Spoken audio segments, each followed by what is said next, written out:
Hai teman, selamat datang di channel Sekate New. Jangan lupa pada teman-teman untuk like, komen, dan subscribe supaya tidak ketinggalan update dari channel ini. Mimin ucapkan terima kasih. Selamat menyaksikan. Hangat mentari menyelinap masuk ke dalam celah dinding kaca yang dilapisi gorden golok. Di atas ranjang dua insan itu masih tertidur lelap, seperti tidak ingin diganggu oleh apapun, padahal alarm jam Wiko sudah berbunyi sejak 10 menit yang lalu. Mereka berpelukan saling menghangatkan. Hingga perlahan tubuh Arsen bergerak, bukannya bangun tapi justru menyamankan diri berada dalam pelukan Reina. Dan dia jeti terusik akan suara alarm yang tak kunjung berhenti. Lantas tangan kekar Arsen terjulur untuk menghentikannya. Arsen mengerjapkan mata berkali-kali demi memfokuskan pandangan. Hal pertama yang ia lihat adalah wajah tenang Reina yang masih terlelap. Arsen memandanginya lama-lama dan tanpa sadar ia tersenyum. "Hei, bangun!" ucap Arsen dengan suara serak khas bangun tidur. Telunjuk Arsen menggelitik batang hidung Reina. Namun Reina tak merasa terganggu. "Bangun, sayang." Arsen bersuara lagi. Kali ini menoel pipi Reina berulang kali. Barulah Reina tergerak sambil mengeluh pelan. "Apa?" tanya Reina tanpa membuka mata. "Bangun, udah siang." "Cup."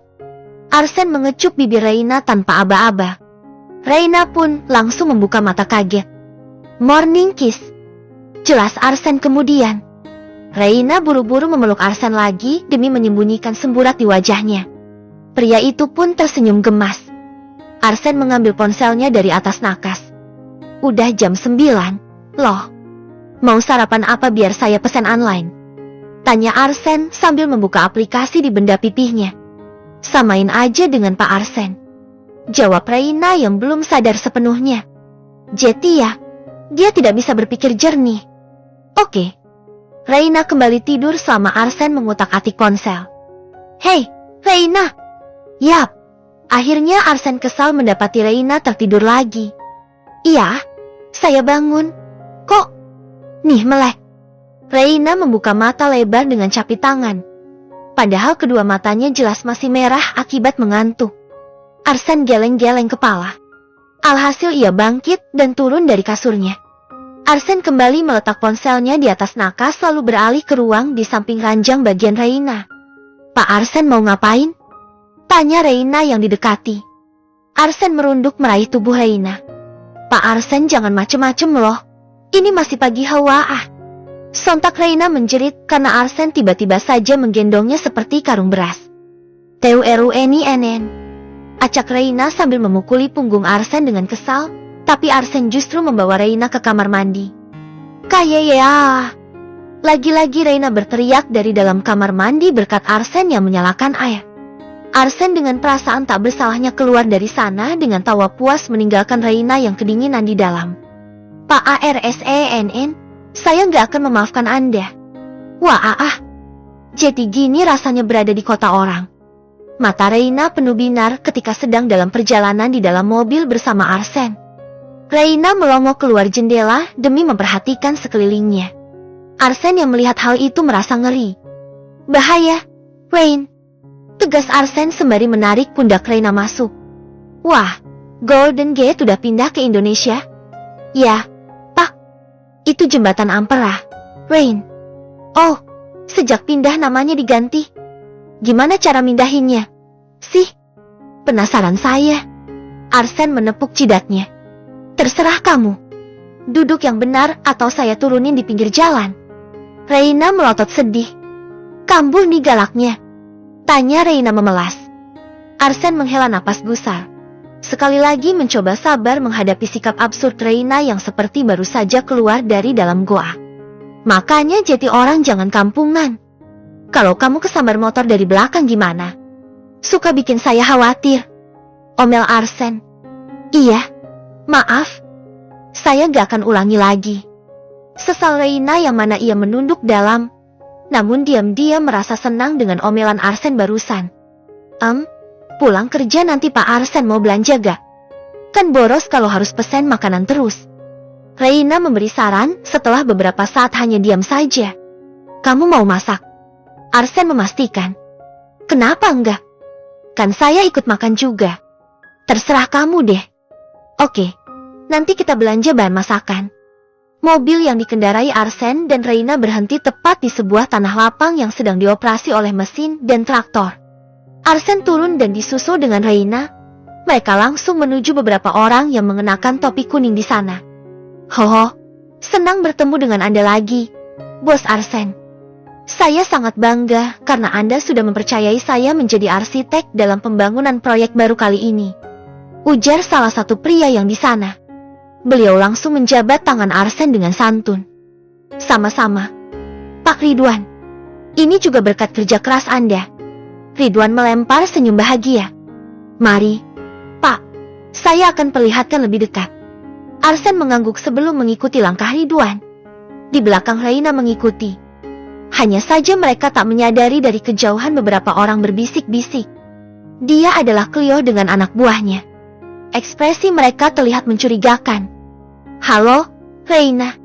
Reina yang disapa sedikit kaget akibat seseorang yang menyapanya. Bukan karena Reina baru saja keluar dari toilet, tapi karena pemilik suara tersebut adalah Cleo. Halo juga, Mr. Cleo. Balas sapa Reina dengan cara yang kikuk. Bagaimana? Panas ya kerja di lapangan, apalagi cuaca terik hari ini. Mau bersantai sebentar dengan saya? Reina tersenyum masam lalu menggeleng. Maaf, tapi Pak Arsen sedang menunggu saya. Dia dan saya sudah bermitra sejak lama, jadi kamu tidak perlu sungkan. Maaf, Mister, saya tidak bisa. Reina berjalan mendahului Cleo. Kamu ini sombong sekali, Reina. Ucap Cleo yang membuat langkah Reina berhenti lagi. Reina menghela napas lelah lalu berbalik dan berkata dengan sebuah senyuman lebar. Ini perintah langsung dari bos saya. Jika ada yang menggoda saya harus patahkan tulang lehernya. Apa, Mister? Cleo mau dicoba? Cleo sampai terkejut mendengar betapa beraninya Reina bicara seperti itu. Reina sama sekali tak gentar. Ia langsung pergi karena tak mendapat ucapan sepatah kata pun dari Cleo lagi. Lihat saja pembalasan saya, Reina. Kamu harus meminta maaf secara langsung kepada Syah. Gumam Cleo yang dipenuhi oleh amarah. Suara pintu mobil yang baru saja ditutup oleh Reina. Di sampingnya Arsen sudah menunggu dari tadi. Kamu ganti jenis kelamin. Buang air kecil saja lamanya minta ampun. Omel Arsen sambil melirik Rolex yang melekat di pergelangan tangannya. Baru juga 20 menit. Kesal Reina. Baru. Arsen melotot lebar. Hei, semenit waktu saya itu berarti. Iya deh, saya minta maaf. Daripada urusannya semakin panjang. Tapi selanjutnya Reina bergumam. Waktu main aja gak ada ngeluh soal waktu. Kamu bilang apa? Nggak ada. Reina menggeleng polos. Arsen memicing curiga. Tapi ya sudahlah. Hari mulai malam dan ia kelaparan. Jadi kan belanjanya? Reina bertanya. Iya, tapi makan dulu. Terserah Pak Arsen. Deh, kan Anda yang bawa mobil. Bilang saja kamu juga kelaparan. Hehehe. Let's go. Dasar bocah. Arsen geleng-geleng kepala. Arsen membawa Reina makan di restoran supermarket, jadi dia tidak perlu putar kemudi lagi. Mereka memesan spaghetti dan juga bake salmon. Reina juga minta dibelikan es krim sebagai makanan penutup. Setelah selesai makan malam barulah keduanya memasuki supermarket demi belanja bahan masakan untuk beberapa hari ke depan. Arsen hanya menemani dengan membawa troli, sedangkan Reina yang memilih. Makanan kesukaan Pak Arsen apa? Tanya Reina saat ia sedang memilih wortel. Saya sih makan apa saja. Jawab Arsen dengan cuek. Kalau kebab? Reina memancing pertanyaan tersebut sambil melirik pria itu. Jelas saja Arsen balik melirik dengan muka judesnya. Ada bagusnya sih kalau kamu buatkan satu. Arsen berkata dengan gelagat gengsi sambil berjalan meninggalkan Reina. Reina menahan senyum melihat tingkah Arsen. Selesai belanja Arsen masih setia membawa barang belanjaan mereka menuju basement. Namun saat Arsen merogoh saku celananya, seperti ada barangnya yang hilang. Loh, handphone saya mana? Arsen mengecek di seluruh sakunya tapi tak ketemu. Pak Arsen jangan bercanda. Siapa yang bercanda? Mungkin ketinggalan di restoran. Ya ampun. Kamu duluan, biar saya cek. Arsen menyerahkan barang belanjaan mereka kepada Reina. Jangan lama-lama, ya, ucap Reina sembari menerima semua itu. Iya. Pun Arsen berjalan berbalik untuk mencari ponselnya. Reina yang ditinggal lantas berjalan sendirian menyusuri basement yang sunyi. Sesampainya ia di mobil Arsen, ternyata mobil tersebut dikunci. Ayolah, lupa minta kuncinya lagi. Kesal Reina sambil berdecak sebal. Basement yang gelap dan tanpa suara. Jujur saja Reina merasa takut. Apalagi tanpa ia sadari seseorang mengintip dari tadi. Bukan seseorang melainkan beberapa orang. Mereka keluar dari tempat persembunyian dan menghampiri Reina. Hai, Reina. Sapa salah satu dari mereka. Kalian siapa? Reina merasa was-was. Penampilan mereka persis seperti orang jahat. Kamu harus ikut kami, ucap orang asing itu lagi. Reina menggeleng kekeh. Saya nggak kenal siapa kalian.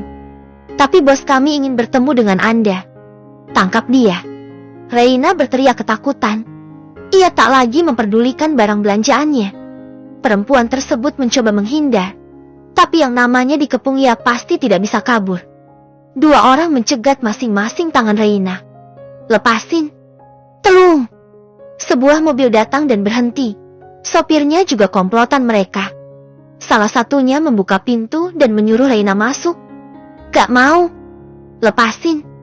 TOLOONG, Pak Arsen. Secara bersamaan Arsen kembali. Ia melotot lebar saat melihat Reina diseret masuk ke dalam mobil. Weoi, siapa kalian? Teriaknya. Pak Arsen, TOLONGN. Arsen langsung berlari kencang menghampiri, namun sayang orang-orang itu lebih cepat.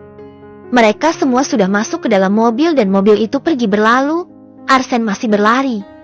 Tanpa menunggu waktu lagi Arsen masuk ke mobilnya dan mengejar. Wajahnya tampak menahan amarah yang memuncak, giginya menggemeretak, dan kepalan tangan Arsen di setir kemudi membuat urat tangannya mengeras. Brengsek! Umpat Arsen sebelum menginjak gas dan membuat mobilnya melaju dengan kecepatan tinggi. Malam yang dingin di jalan raya kota Palembang masih terjadi aksi kejar-kejaran antara Arsen dan mobil yang menculik Reina. Mereka mengganggu kenyamanan pengemudi lain karena mengebut dengan kecepatan tak normal. Lepas, anjing! Maki Reina pada dua pria di samping kiri dan kanannya. Reina mencoba sekuat tenaga untuk meloloskan diri meskipun itu mustahil. Pak Arsen, tolong! Teriaknya saat melihat mobil Arsen melaju mendekat. Keparat! Lepaskan sekretaris saya! Arsen berteriak penuh emosi, namun bukannya berhenti mobil tersebut justru melaju semakin cepat. Lagi-lagi Arsen menginjak pedal gas. Lo semua gila? Ya. Kalau kecelakaan lo semua juga bisa mati, bego. Kesal Reina. Tim! Bentak salah satu dari mereka. Diingetin juga. Entar masuk neraka mau. Kalau Miss MPH. Anjir, tangan lo bau terasi. Reina memang tidak bisa diam selama di mobil. Saat mulutnya dibekap Reina langsung menepisnya. Hal tersebut membuat pengemudi tak konsentrasi saat menyetir. Pria itu tak menyadari lampu merah dan sebuah mobil yang melaju tepat di depannya. Alhasil itu membuat ia refleks banting setir. Namun karena kecepatannya tidak stabil membuat mobil tersebut tak terkendali. Suara decitan ban dengan aspal terdengar mendenging beberapa kali. Arsen pun ikut menginjak pedal rem dengan kuat, kalau tidak ia akan ikut tertabrak. Namun sangat disayangkan kecelakaan disebabkan oleh mobil yang menculik Reina. Mobil tersebut menabrak beberapa pengemudi lain. Suara gaduh seperti memekakan telinga, bunyi dari benturan, klakson, cekitan ban, serta pecahan kaca tak terelakkan. Arsen melotot kaget serta ketakutan saat mobil yang dikejarnya berakhir rusak setelah sisi depannya menabrak lampu jalanan. Tanpa berpikir apapun lagi Arsen langsung turun dari mobilnya dan segera berlari menghampiri Reina. Arsen menepi kerumunan yang terjadi. Mukanya semakin pucat saat mobil tersebut mengeluarkan banyak asap. Weoi, keluar! Teriak Arsen sambil menepuk-nepuk kaca mobil yang masih tertutup. Dari luar Arsen bisa mengintip bahwa Reina sedang terluka. Hal tersebut cukup membuat Arsen semakin mengamuk. Brengsek! Baru ingin memecahkan kaca jendela. Akhirnya pintu mobil terbuka. Arsen langsung menarik keluar pria yang berada di dekat pintu dan memberi tinjuan telak di pipinya. "Mati lu, sialan!" bentak Arsen yang masih terus memberi pukulan dan tendangan keras di perut pria tersebut. "Pak Arsen, cukup!" Dengan lemas Reina mencoba menghentikan amukan Arsen. Reina turun dari mobil lalu memeluk pinggang Arsen dan menjauhinya. "Anjing! Siapa bos lo? Hah? Pak, udah. Dia bisa mati." Reina semakin mengeratkan pelukannya. Hanya itu yang berani dan sanggup ia lakukan. Mukanya sok suci, tapi Reina merasa kasihan pada pria yang sudah terkapar di aspal tersebut. "Dia memang pantas mati, Rain. Berani sekali dia menculik kamu." Tegas Arsen tak mau mengalah. "Nanti Pak Arsen bisa dipenjara." Reina mendongak menatap Arsen dengan khawatir. "Biarin masa yang bawa mereka ke penjara. Pak Arsen jangan ikut-ikutan, ya. Kamu pikir saya takut?" Arsen turut membalas tatapan tersebut dengan kedua alis yang terangkat. "Saya yang takut," balas Reina. "Kalau Pak Arsen kenapa-kenapa gimana? Kamu mengkhawatirkan saya di saat tubuh kamu penuh luka." Mendadak kepala Reina terasa sangat sakit. Pandangannya memudar. Untung saja Arsen sigap menangkap tubuh Reina yang oleng. "Kita harus ke rumah sakit," tungkas Arsen yang lalu menggendong Reina. "Jangan ke rumah sakit. Kita pulang aja," tawa Reina dengan suara lirih. "Kamu bercanda." "Saya nggak bercanda, Pak Arsen. Saya cuma luka ringan kok, jadi pulang aja, ya." Arsen meletak Reina di jok mobilnya lalu menghela napas gusar. "Terserah kamu," ucapnya dingin tapi menuruti sebelum menutup pintu mobil. Seperti kemauan Reina, Arsen membawanya pulang ke apartemen. Di sana Arsen mengobati Reina sendirian. Ia mengambil perban dan juga kompres. Dengan hati-hati Arsen membersihkan luka di dahi Reina.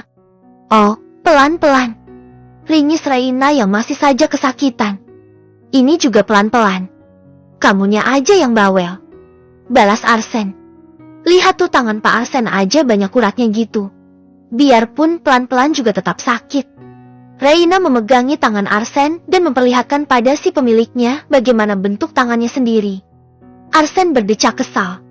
"Ya sudah kalau gitu kamu saja yang obatin sendiri," final Arsen sambil melempar kapas bekas ke atas nakas. "Kok jahat?" manyun Reina. "Mau kamu apa sih, Rain? Saya bilang ke rumah sakit kamu gak mau. Saya obatin kamu kesakitan. Saya suruh obati sendiri kamu bilang saya jahat. Sebenarnya mau kamu apa?" Lagi-lagi Arsen berada di puncak emosinya. Reina cengengesan. Iya juga, Arsen jadi serba salah. Mau diobatin Pak Arsen aja deh. Finalnya seperti tak bersalah. Untuk yang kedua kali Arsen berdecak kesal. Setelah menghela, pas gusar ia mengambil perban dan membalut luka Reina. Oh, pelan-pelan. Setelah selesai drama perlukaannya, kini Reina telah mengantuk dalam dekapan seorang Arsenio, sementara Arsen sendiri masih terbangun demi memandangi wajah tenang Reina. Sedari tadi laki-laki tersebut mengelus lembut pipi Reina dan sesekali mengecup puncak kepalanya. "Pak Arsen," panggil Reina yang masih setengah sadar. Apa Anda gak benci sama saya lagi?" Arsen menunduk menatap Reina sebelum berkata, "Kapan saya benci kamu? Buktinya aja Pak Arsen galak banget sampai memaki saya beberapa kali. Memang semua orang saya perlakukan sama. Tapi, kan? Oke, saya akui saya marah sama kamu karena kamu datang ke hidup saya lagi dengan cara yang salah. Tapi setelah saya tahu kalau niat kamu adalah untuk menyelamatkan nyawa ayah kamu, saya merasa akan melakukan hal yang sama kalau berada di posisi kamu. Kalau sampai ibu saya sakit, saya rela membunuh orang demi mengambil ginjalnya. Jadi, Pak Arsen gak marah lagi sama saya." "Marah? Loh, kenapa?" Reina mengerutkan alis kesal. "Saya marah kalau kamu sering ketemu Adiwangsa." Bibir Reina mengerucut manyun. "Jangan banyak bicara lagi. Tidurlah," titah Arsen terakhir kali. Lagi-lagi dengan suara galak. Iya. Tapi saya jadi kepikiran sama ayah. Saya sudah perintahkan Randy untuk mengawasi ayah kamu. Jadi kamu gak perlu khawatir." Reina mendongak tak percaya. "Beneran?" "Iya. Sekarang tidur." Reina mengangguk. Ia menyamankan diri dengan memeluk Arsen lebih erat lalu mulai terlelap. Tak lama setelah itu, Arsen mendapat panggilan. Tangannya terjulur mengambil benda pipih yang berada di atas nakas sebelum mengangkat panggilan tersebut. "Selamat malam, Pak Bos," ucap seseorang dari seberang. "Malam," jawab Arsen singkat. "Bagaimana?" "Saya sudah mendapat informasi di balik dalang penculikan Ibu Reina. Ternyata pelakunya adalah Mr. Cleo, mitra kerja Anda." Wajah Arsen tak memperlihatkan keterkejutan lagi karena dari awal ia sudah menduganya. Arsen juga mengintip saat Cleo mengajak Reina sore itu.